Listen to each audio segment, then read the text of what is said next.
Yes, students. So this is Dr. Karthikeyan from Ardent MDS. So today we are going to see about the recently happened NEET MDS 2026 exam. Endo paper we are going to discuss in detail.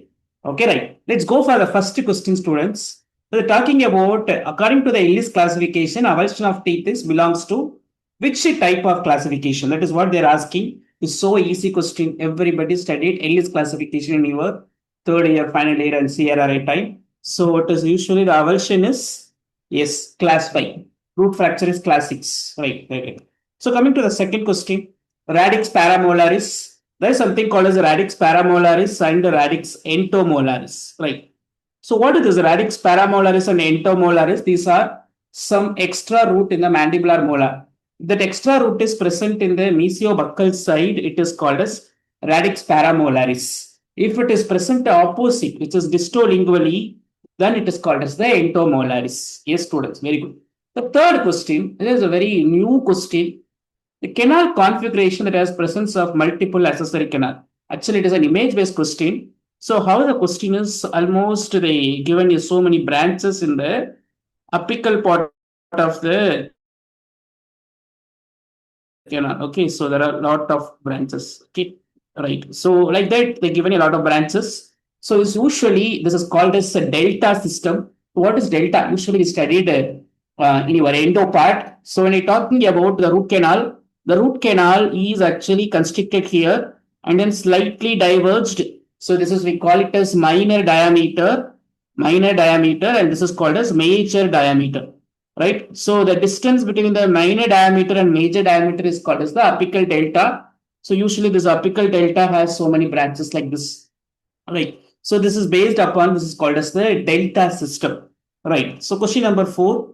All of the following are the principles followed in the periapical surgery, which is not a principle. Actually, it is a controversial question, but good question.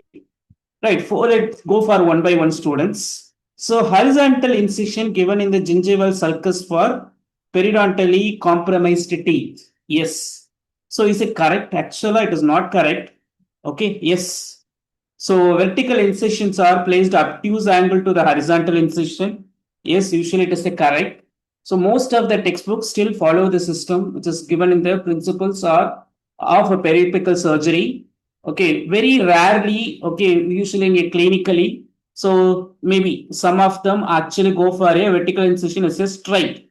But still, textbook says it is an obtuse angle. Yes, it is a correct actually. Okay, I will tell you why the A option is wrong in a later.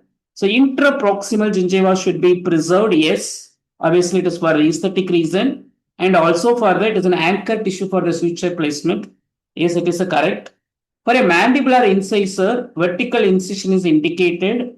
Yes, this is also a correct statement. Why first option is not correct? Okay, usually, for a periodontally compromised teeth, we won't give the horizontal incision along the gingival sulcus. So instead of, we'll be go for something called as Leeuwenhoek bind flap. Leeuwenhoek bind flap is something you given the incision submarginally, something like this. Okay. So this is actually away from the gingival sulcus. So it is not correct. So that is why I go for option A here for this particular question. Right. So question number 5, students. So question number 5, there is a question which this is very important. These type of questions, the age is very important. 7-year-old child pulp is exposed in the permanent molar. The itself given whether it is a primary molar or permanent molar. Yes, pulpotomy is performed. What is the material of choice? Yes. So after you done the pulpotomy, whether you go for a pharmacrystal, yes. But pharmacrystal, which is used primarily for the deciduous teeth, not for the permanent teeth. Okay, but what are the remaining option? Then I can go for GAC or zinc oxygenol or calcium hydroxide. Preferably for a permanent molar, MTA is preferable. MTA is preferable. Biodentin is preferable. This type of materials are preferable for the pulpotomy in permanent teeth. But since MTA and biodentin is not there, the next preferable option for this particular question is calcium hydroxide. Yes, so option A. Right. Question number 6. Again, it is a little logical question. In a high-speed handpiece, which of the following increases the cutting efficiency? So obviously, when you give more pressure, cutting efficiency will be increased. Yes, we'll keep this. Okay, and type of coolant anyway does not determine the cutting efficiency. Pain threshold does not increase the cutting efficiency. So sharpness and rotation speed, obviously, which will be the better option among these two? So if the sharpness is good, means cutting efficiency obviously good. Suppose if it is a blunt, obviously cutting efficiency will be decreased. Straightforward question. So rotation speed and sharpness, which determines the cutting efficiency of the burr, right? So question number 7. So what is the question they are talking about? They're talking about something called as the non-vital teeth student, and it is an open apex. There are two important points here, two key points. So if it is an open apex and if it is a non-vital, usually for a non-vital cases, open apex, what is the treatment of choice? Apexification. So what is the question they say here about apical barrier before the obturation? It is a very important key point. So when you place a calcium hydroxide, so for the apexification, this usually create a barrier, apical barrier, so that the obturation you can do better. But what is called apexogenesis? Apexogenesis is vital. Okay. So apexogenesis is usually you just create the remaining root formation, right? If this is an open apex, apexogenesis, the remaining root is formed well, right? This is how apexogenesis and apexification differ. Apexification is creating a calcified barrier. Apexogenesis is creating a normal root structure. Right. So coming to the next question. Okay, there is a soft and fluctuant swelling is present in the necrotic mandibular molar. And along with an endodontic treatment, what should be done? Yes. So what is the key point here, student? The key point is about the soft and fluctuant swelling. Already there is a swelling, right? So why we should go for indirect pulp capping? Okay, this is not at all related to this question. Indirect pulp capping usually indicated when the cavity depth is too deep and it is close to the pulp, we go for a indirect pulp capping. So it is not related to this question. Okay, and so prescribing desensitivity toothpaste is also not related to the question. So pulp testing after 7 to 10 days, no. So it is an eliminating type of question. Since the patient has swelling, obviously, what is the primary treatment? The primary treatment is incision and drainage. Yes, sir. Right. Question number 9.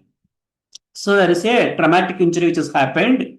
So there is a traumatic injury. After traumatic injury, the root surface is having a jagged margin, that means irregular margin, and with a radiolucent area. Since it is a radiolucent, I can eliminate the sealer, because most of the sealer what we are using today is radio opaque, right? And whether it is a dentinal care is obviously no. So what is the key point here after the traumatic injury? Yes. So root surface, since they're talking about root surface, the answer is external root resorption. Internal root resorption usually starts from the pulp and it go periphery. Since it is happening on the root surface, so we go for the external root resorption. Right. So go for a question number 10. So is the calcium hydroxide placed inside the root canal by what type of instrument? That is the question. So usually there is an obturating instrument called as lentulospiral. It is a rotary instrument. The rotary instrument purpose is to apply the sealer inside the root canal. So it is again a straightforward question, students. So answer is lentulospiral, right? Other K file, H file, everything which is used for the shaping of the root canal, right? What is the correct order of the zones in fish concept in the periradicular area? So this question is maybe you prepared for your Viva third year, final year, multiple times in your BDS time, right? So the fish concept usually present in the periapical area. So you have the 4 zone, which is called zone of infection, is the first zone, zone of contamination, zone of irritation, zone of stimulation.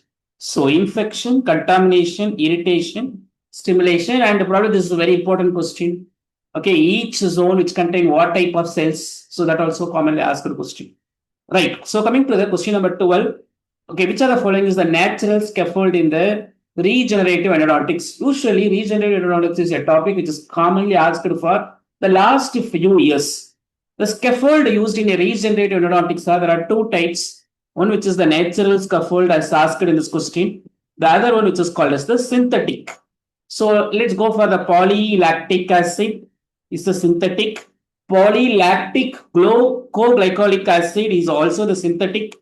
Polyglycolic acid is also the synthetic. But what about hyaluronic acid?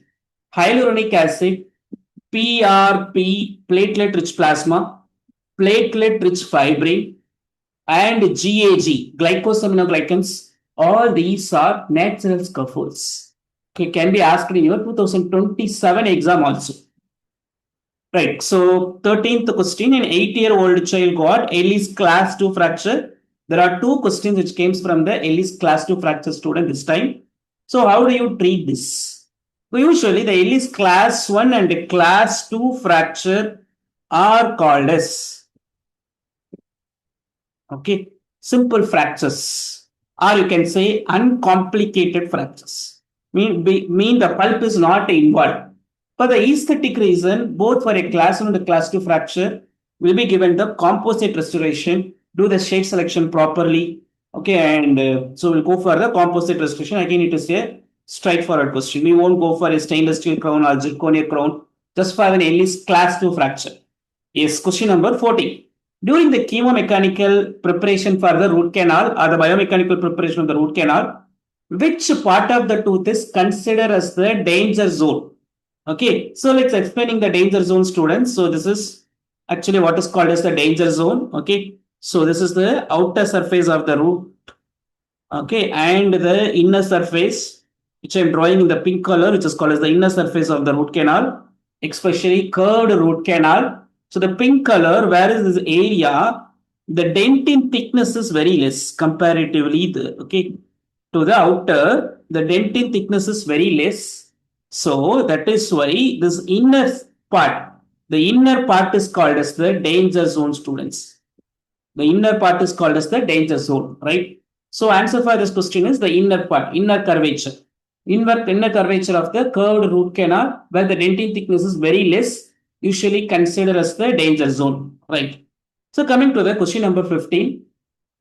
This question is asking about mandibular molar which got an irreversible pulpitis.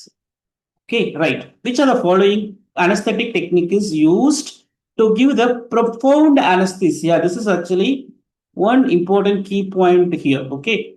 So whether I can go for topical, obviously no, not at all. Infiltration doesn't work for mandibular molar. Yes. I can go for either C or D. So C is a inferior alveolar nerve block. Okay. D says inferior nerve block with the intraligamentary injection. Usually for a irreversible pulpitis, the anesthesia effect will take some time. Okay. So that is the reason usually for a irreversible pulpitis, we go for an accessory injection technique like intraligamentary injection also. So D is better than C. D is better than C, right? So last question. So there is a child who got avulsed teeth 20 minutes back of the maxillary central incisor. What is the treatment of choice? It is a beautiful question. Okay. So very tricky question said by the examiner. So the child ages, whenever this type of question is asked, the age is very important. Second, you have to check about whether it is a primary teeth or permanent teeth. All this type of question is a very, very important. Okay. So it is a step-by-step process. Okay, primary or permanent. You have to see very careful. Okay. And any trauma type of question from the endo, you have to see three things. If suppose if this is related to the pulpal exposure, you can add the third point. That means what? Open apex or closed apex. So these are the 3 points which you should take care. Right. So since it is not related to the pulp, since it is related to the avulsion, at least you have to see this. Okay. So second point, and related to the avulsion, the third point, which is very important. So when the patient brings the avulsed teeth, within how much time the patient is bringing the avulsed teeth. This is very important in avulsed teeth management. So within 20 minutes, the patient is bringing the avulsed teeth. Yes. Good question. Good. So since the patient brings the avulsed teeth within 20 minutes, usually what you do, you just do the reimplantation. Okay. Very, very simple. Very simple. But this question is asking about 5-year-old child. 5-year-old child, the maxillary central incisor will be erupted permanent. No. So they're talking about primary teeth. Since they're talking about primary teeth, usually we do not reimplant. So answer is C, students. Right? So whether you have to go for a reimplant and perform RCT later. Okay. So it's not all these are related to the permanent teeth. Obviously, since it is a primary teeth, you won't go for the reimplant. So these are the questions. So which are asked in NEET 2026 Endo paper. So we'll just go for the remaining subject also, line by line, one by one, for the next 2 days. All the best. Take care.